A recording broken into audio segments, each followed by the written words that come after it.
Yo, yo, yo, yo, yo, yo, yo, yo, yo. Yo, yo. What's good with it? It's the homie Mac, man. Music, art, culture, knowledge. Music, art, culture, knowledge. Each one teach one piece of love. Reporting live from the Dogon. Do me a favor. When you get a chance, Google Dogon. Dogon, D as in Douglas, O as in Ohio, G as in gangster, O as in Ohio, N as in Nebraska. Dogon, Dogon. Google Dogon. And I want y'all to hit me up in the comment section and tell me what you find. And then once you tell me what you find, correlate that with everything that I've posted, everything that I've shared on this YouTube channel. And let me know if you see the interconnectedness of it all. Because there definitely is a theme here. But yeah, it's the homie Mac, man, reporting live from the Dogon. Thumbs up, give me the likes. Thumbs up, give me the likes. I cannot stress this enough. My views are good. I'm not paying for views. My views are good. But I need y'all to comment. I need this algorithm, I need this YouTube algorithm to feel me, man. You know what I'm saying? Feel me. So comment. If I say something that's inaccurate, if I say something that you don't like, if I say something that you just have a question about, leave it in the comment section. I move with a heart of justice. I'm down for open discourse, dialogue, if you will. It's the homie Mac, man. Each one teach one, peace and love. But yeah, this is another session of Mac It with Mac book review series. Yeah, I just dropped my book. The book I will be reviewing today is none other than Black Girl Laws. The cover ripped off earlier this week as I was reading it. And I want to say something. I really be reading these books. This isn't where I go on, because I know BookTube is a whole thing, and people, get the clip notes, what have you, blah, blah, blah. No, I really be reading these pieces, man. I really read it. I master the pain. I take the time to read and process. Yeah, man. Not knocking nobody's hustle, but out here at 82 Kings, we really nerd out here, man. We really about the wisdom, knowledge, understanding, knowledge, power, refinement. Tap in. But yeah, the book I will be reviewing again, Black Girl Laws, by Goines. It was published by Holloway House Classics. Yeah, this is what my third Donald Goines book. This book takes place within the early 70s. The landscape is Los Angeles, the Western 59th Street. So I'm thinking like South Central Watts, more so South Central Los Angeles. Budlong. If you know, you know. That's like rolling 60s, A-Trade gangster territory, that whole area. So I'm gonna say, and I'm gonna say he even said something about the fit. I'm not gonna go there. But yeah, so like rolling 60s, A-Trade gangsters, the gangster card and the rolling card, kind of where they interface, where they're close at geographically. Yeah, that's the landscape. So yeah, Black Girl Laws. I want to say that the first time I heard the term Black Girl Laws was Nasir, Nas, the homie Nas. I go back and forth between Nas and Tupac, but those are my goats. Nas, on the album it was written, he had a song called Black Girl Laws. In the context of that song, it was like a black girl who was looking for something real, but was going about the wrong way to find it. So all the pitfalls that come with just being lost, being disoriented, not necessarily looking for substance, looking for a thrill. This book is the total opposite. Black Girl Laws, the main character is Sandra. I would say the next primary character is Chink. But Black Girl Laws stick with the female energy, the woman's energy. Sandra Sandra was came from a broken home in Los Angeles, South Central, early 70s. And oddly enough, this book actually starts off with her about to be raped. There was a guy there was an older gentleman. I don't even want to call him a gentleman. There was an older person, man, that saw her when she was young. It was actually going to take advantage of her. She didn't have any food. She was just kind of out there in the street. This older guy found her, and he even asked her, had she eaten anything? She said no. I think he even went to go get her something to eat. But the whole time on his mind was, the main thing on his mind was, I want to sleep with this little girl. He, even in his mind, the conversation he was having internally within himself was, man, it's been a while since I had a young one, a little girl, a young girl, you know. And I guess he could just discern that, you know, she would not even just discern. She literally like pleaded with him, like, don't take advantage of me, please. I'm just a girl. And I think at some point he even said, like, I got a daughter her age or granddaughter her age, something like that. He felt guilty and he relented. He didn't take advantage of her, so I was glad that took place. But boy, oh boy, as the story goes on, Sandra in high school, she's doing well with her grades, even though she's coming from a broken home. Her mother is an addict. Father, long gone. Doesn't really speak of her father in this book. Again, the landscape is South Central Los Angeles. He didn't mention the name of the school. I'm going to assume Crenshaw or Fairfax, most likely Crenshaw High, or even it could be George Washington High. Ask me how I know. I go to LA a lot. So, yeah, I could be wrong, but it's either South Central, either Crenshaw or George Washington. That's what I'm going to say young Sandra went. Sandra was doing well academically. Her mother was on some other stuff. Again, her mother was an addict, alcoholic. Her mother did not necessarily, her mother did not have the capacity to be a mother. Her mother was dealing with her own issues psychologically and dealing with substance abuse. So that's just like a perfect storm. But yeah, so Sandra's going to school, doing well. After a while, Sandra realizes my mother is strung out. My mother is an alcoholic. My mother's behavior is very capricious. It's unpredictable. I do not know what I'm going to get from my mother moment to moment. So what did young Sandra realize? I have to go get it myself. I have to find a way to make money, find a way to take care of myself with my clothing, with my food, being able to eat, all that. Young Sandra was forced to grow up very early. Ghetto habitat. And I don't mean that in a pejorative sense, but just she came from the trenches. And so she's boosting, stealing, doing a little bit of hustling, not necessarily hustling in the sense of selling drugs, but hustling like you may get some stolen goods and flip them, sell them to someone else. Yeah, that's what Sandra did. Sandra goes to school, encounters Chink. Now let me say this, Chink is characterized as being like very strong physically.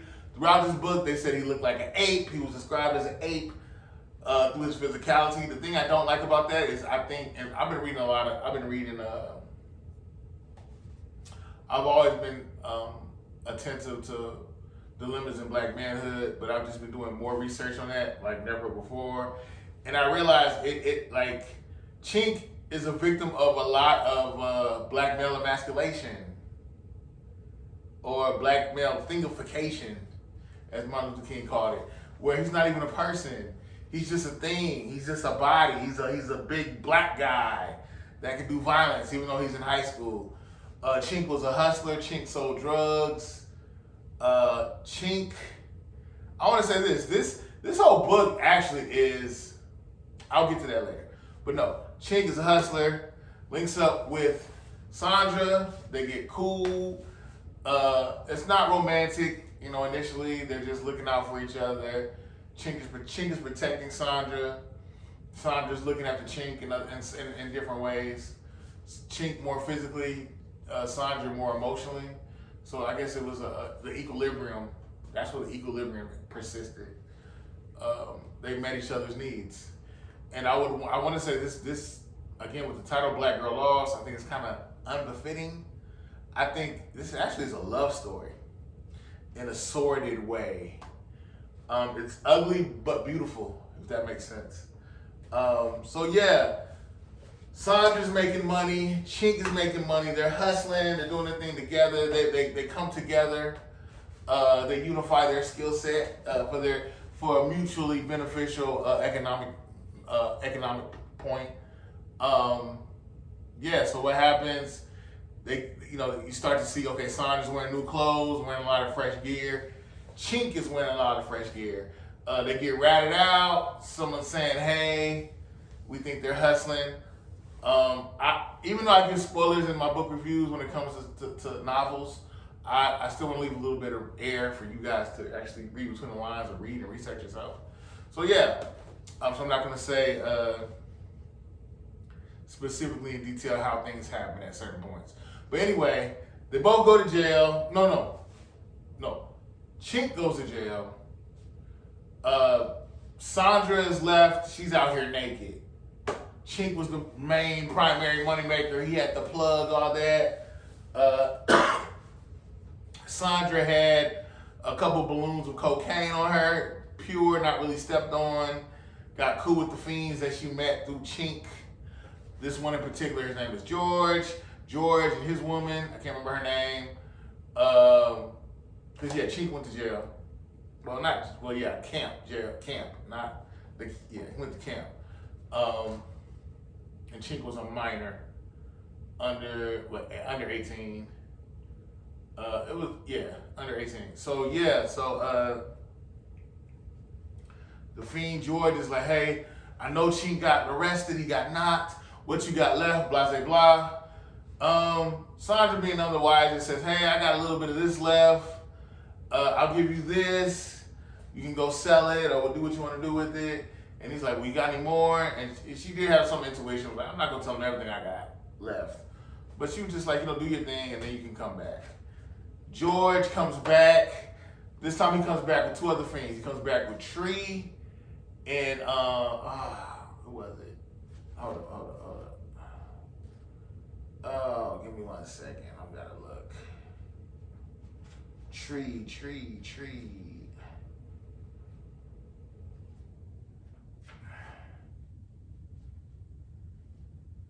Give me 1 second. George was one of the fiends. Tree was the other. I'm looking at this Van Ness Street. So yeah, it's definitely South Central. They probably went to Crenshaw High School. They being Chink and Sandra. I'm trying to find it. Give me 1 second. But yeah, George is one of the other fiends, was the initial fiend. He brought back Tree and bear with me, I'm trying to find it.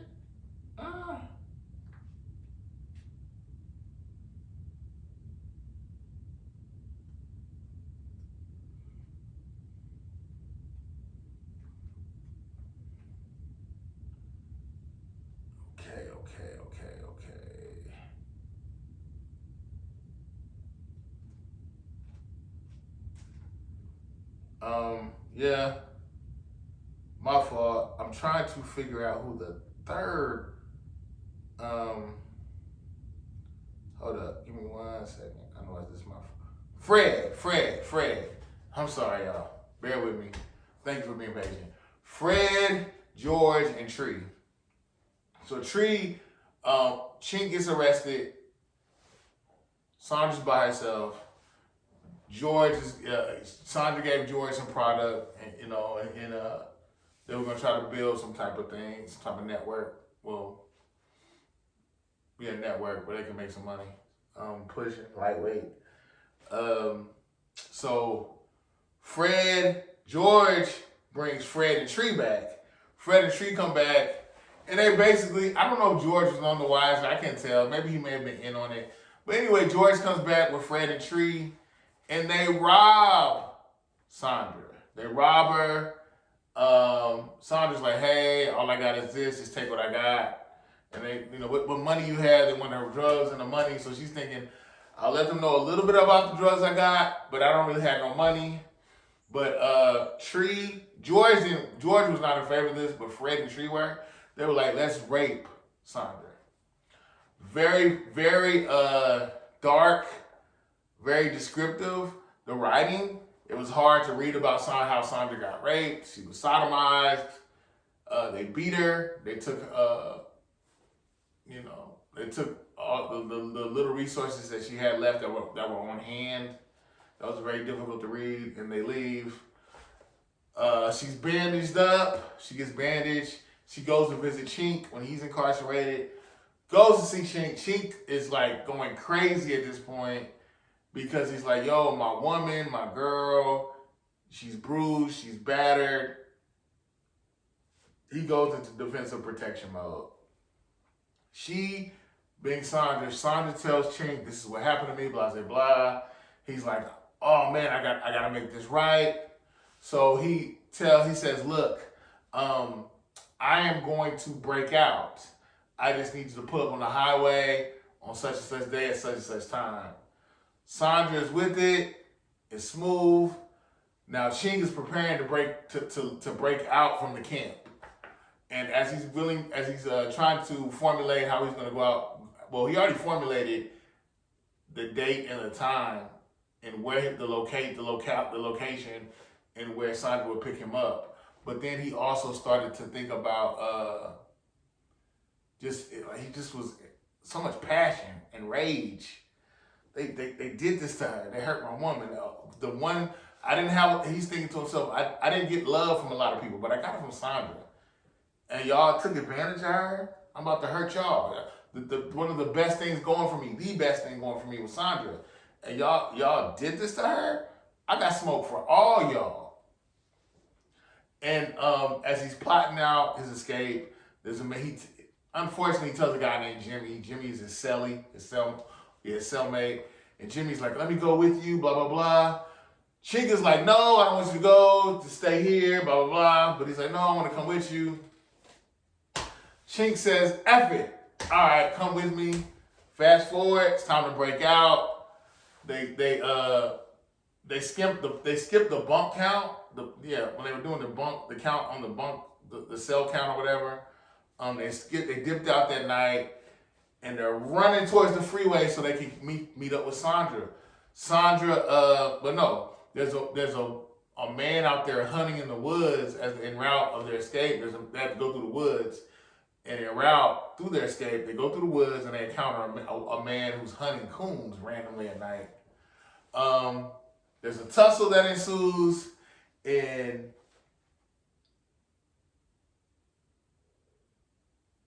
I'm trying to recall everything as I read it. There's a tussle that ensues, and then Chink ends up killing the man that's out there hunting. Out of fear, Jimmy's like, oh my gosh, I didn't want to catch a murder rap. So Jimmy dips. Jimmy goes back to the camp. But Chink is like, F it, I'm all out. I'm out here.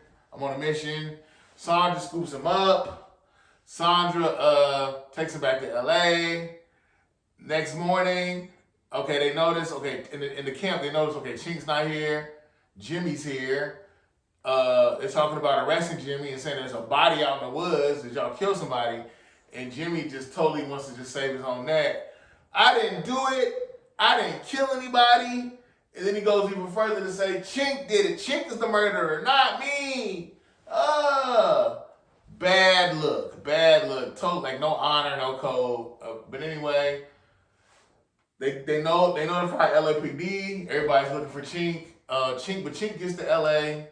Make a long story short, this is really, I know I'm kind of being long-winded and convoluted, but hey, Chink, in so many words, kills everybody that conspired, that played a role in taking advantage of Sandra. Like, these are murders that take place within a 24-hour span. These are 3 murders that take place within a 24-hour span. Well, 48 hours, 48 hours, man. So yeah, fast forward, LAPD is hip. The camp notified them. Everybody's looking for Chink. They don't think it's just a coincidence that these murders are taking place. It is what it is. So lo and behold, Chink, as he kills his 3rd victim, that 3rd victim returned fire and actually shot Chink. Chink is bleeding out. Chink is just trying to get back to Sandra. Gets back to Sandra. Sandra's like, I want to take you to the hospital, but he's like, no, I don't want to go back, because he's like, yo, I got 4 bodies like in a 48-hour span. I'm gonna go do the rest of my natural life in prison. I'm not going to prison. Just let me. I think at one point he even said, I'll hold court in the street. Holding court in the street is basically I'm gonna shoot it out with the cops. So Sandra is nursing him, taking care of him, trying to to her best of her ability, just trying to make sure he goes out comfortably. They love each other. Like, the love is there. If you read this is like one of the most poetic displays of love I've ever seen in literature. Sandra and Chink. They love each other. They're reminiscing. They're showing affection, care, just letting one another know, like, I look at you as I value you. I love you. Thank you for being you. Thank you for being in service to me, and I want to be in service to you. All these things. But yeah, LAPD catch on. They get tipped. They find out where they are. They come to the apartment where Chink and Sandra are. Sandra returns. She shoots at the police. Police return fire. Sandra's like, F it. Runs into the bedroom where Chink is laying in. Grabs a knife. The police kick the door in. And I did not think this was going to play out like this. But basically, Sandra said, F it. This is my man. I love him. Grabs a knife and just finishes it. Finishes Chink. Chink had he got wounded in his shoulder and he got wounded in his stomach. He's bleeding out. And she's like, I don't want them to take him to the hospital to resuscitate him. I don't want that on my conscience, because he said he doesn't want to spend the rest of his life behind bars. These crackers want to keep him alive. So she takes a knife and just kills him, stabs him, and he bleeds out and he dies. Police come in, guns blazing, and like, wait a minute. Well, not guns blazing. They come in with the guns drawn, and like, wait a minute. The suspect is dead, and his supposed accomplice is bleeding as well over him. End of the story. Hold up, but I want to read the last. This is literally from the last page. Though tears ran down her cheeks, there was no sound. Her grief was hers and hers alone. Whether she was tried for his death or not didn't make any difference to her now. All that mattered was that her man was free. He was free at last. So yeah, I know that was a lot. I just said a lot, but this is a well-written book, very descriptive. You are there. Everything is very vivid. I love Donald Goines' writing style. I love how this book it spoke to so many social, political, and socioeconomic issues. It spoke to police brutality. It spoke to the ominous culture of the underworld, the ghetto. And I don't mean to say that jokingly or like I'm trying to be a caricature. But no, like seriously, this book was well written. It gives you a lot to think about. And I think it was a love story. The beautiful thing about it is Chink came from a bunch of bullshit. Sandra came from a bunch of bullshit, but they saw good in each other and they wanted to build. The plan was to get the bread and get out the game. But anyway,